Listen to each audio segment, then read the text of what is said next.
Ever care hospital Chittagong হৃদরোগ চিকিৎসায় এক অনন্য ইতিহাস সৃষ্টি করে যাচ্ছেন। 1100 জনেরও বেশি হৃদরোগের এনজিওপ্লাস্টি, স্টেন্টিং, পিটিসি চিকিৎসা সফলভাবে সম্পন্ন করেছে।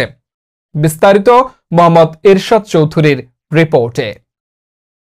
বন্দরনগরী চট্টগ্রামের স্বনামধন্য হাসপাতাল এভার কেয়ার এখন হৃদরোগীদের জন্য বিশ্বমানের স্বাস্থ্যসেবা প্রদানে প্রচেষ্টার প্রমাণস্বরূপ বলে জানিয়েছেন হাসপাতালটির হৃদরোগ বিভাগের সিনিয়র কনসালটেন্ট ও বিভাগীয় প্রধান প্রফেসর ডক্টর শেখ মোহাম্মদ হাসান মামুন।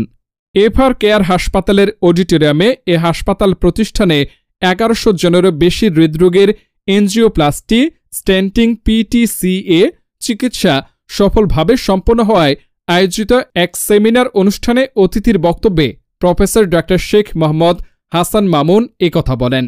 তিনি আরও বলেন, চিকিৎসা সেবা প্রদান নয়, এভার কেয়ারে এই অর্জন দেশের চিকিৎসা ক্ষেত্রে দক্ষতা ও ডেডিকেশনের প্রমাণস্বরূপ।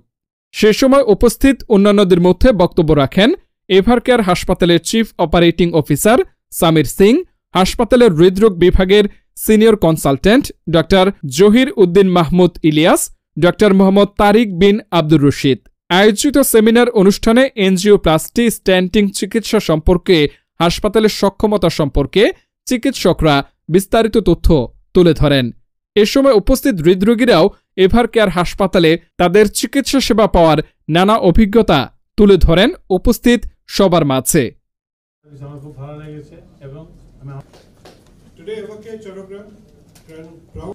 এনজিওগ্রাম সহ আরো অনেক বেশি, আমরা শুধু ইনজেকশন ফ্র্যাকশন কম আছে ওই সমস্ত রোগীর কিন্তু আমরা ইনফরমেশন তাদের পক্ষ থেকে সবাইকে ধন্যবাদ জানাচ্ছি।